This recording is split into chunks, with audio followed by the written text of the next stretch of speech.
Good evening to all of you, and thank you for joining us on 13 Plus. I'm Mary Coleman. We've all seen them, sketches of suspects or even victims in crimes. But what does it take to put one of these sketches together is the question. In this week's 13 Crime Files, we show you just how time-consuming this is. While the sketches seem fairly straightforward, it's a job the Tucson Police Department's forensic artists take very seriously, and they strive for accuracy. Check it out.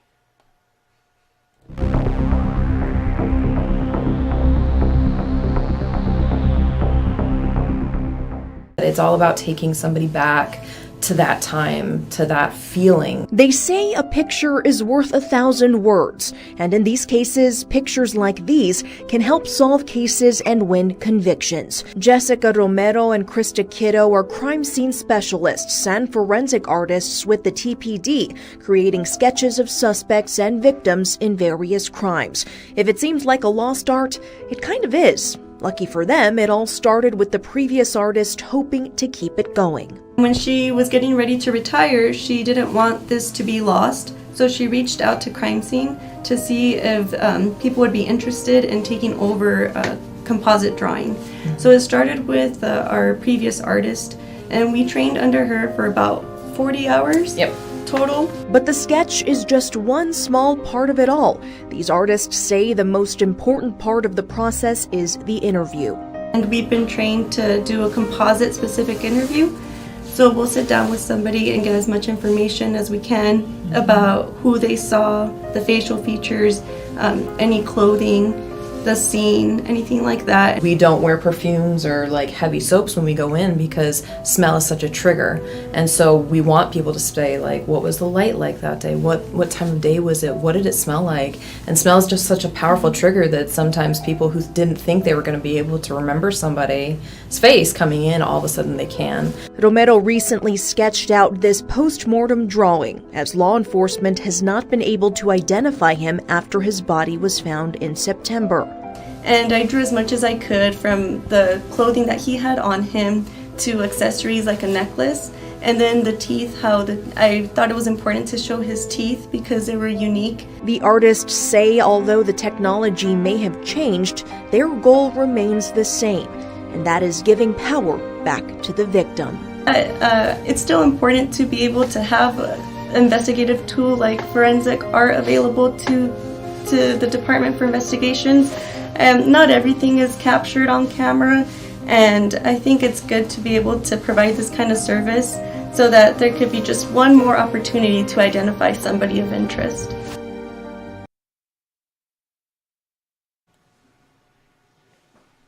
And we will have much more on this story coming up on 13 News Live at 10. On to our next story for this evening. As more people purchase or consider purchasing electric vehicles, there's a growing need for more charging stations for those vehicles. Our national investigative team found parts of the country considered electric deserts and how they can leave some drivers stranded. So see, here's where I was going. This is my parents. Justin McCormick's trips to see family are a little bit longer since he moved from Arkansas to Austin, Texas. The electric vehicle he fell in love with was supposed to make getting back a little easier. It plans it out for you. But the plan for a trip home last year went south once he got north of Dallas and headed into Oklahoma.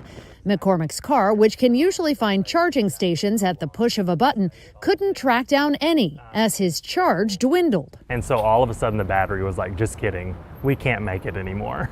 He hit what's called a charging desert, an area with no public places for electric vehicles to plug in and recharge. Outside the east and west coasts, they're fairly common. Our national investigative team analyzed charging station data from the Department of Energy, creating this heat map that shows chargers concentrated mostly in urban areas, with shortages plaguing much of Middle America. I think worst case, and that was if I traveled, I was going to get stranded. It's a fear many EV drivers share, with range anxiety leaving them wondering if they'll have the miles to make it where they're going, especially on long trips.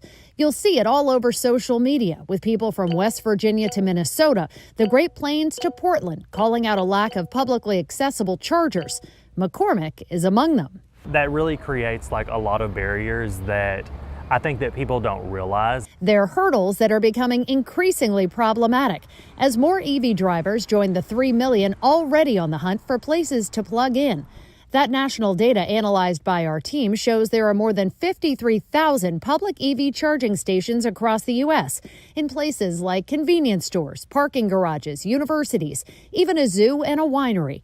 But while California, New York, and Florida make the top 3 for most chargers, with thousands each, we also discovered there are 5 states with fewer than 100 stations total. Less than 15% of all public charging stations nationwide are DC fast, the quickest type that can charge 200 miles in a matter of minutes, while the vast majority of stations are level 2, where charging could take hours. And we found many places may have restrictions that limit hours of operation, put caps on charging time, or require you to bring your own cord. There is much more that needs to be done to strengthen the network. It's work that's getting a boost from the federal infrastructure law that's channeling $5 billion over 5 years to a special program that'll help build out the country's EV charging network and eliminate some deserts. But with much of the focus on EVs so far centered on big cities and suburbs, Virginia Congresswoman Abigail Spanberger is fighting to make sure charger funding also makes its way to rural areas. What do you think happens if rural communities are left behind when this money goes out? It would be catastrophic. Spanberger, who has introduced legislation designed to fund EV charging infrastructure specifically for farmers, says rural areas will feel the pain well into the future if they're not prioritized for charging stations. She says those banks of chargers can be a lifeline for small towns and counties that need revenue, making them destinations that draw drivers in.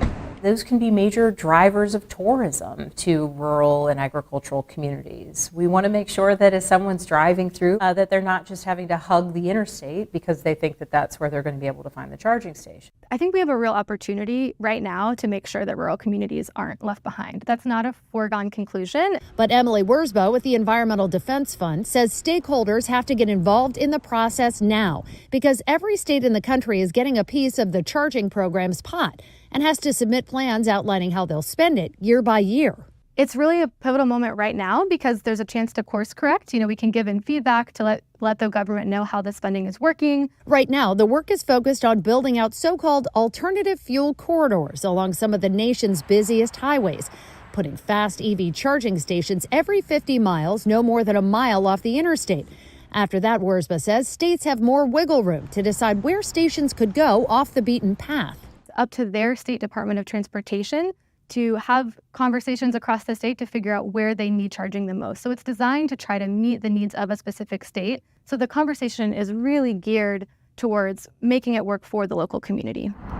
Justin McCormick knows what can happen when a community isn't fully charged with the stations a growing number of EV drivers need. And it just kept saying negative, however many miles, negative, negative, negative. Despite his experience in a charging desert, he's still positive about electric vehicles and hopes the network gets a boost before his next trip home.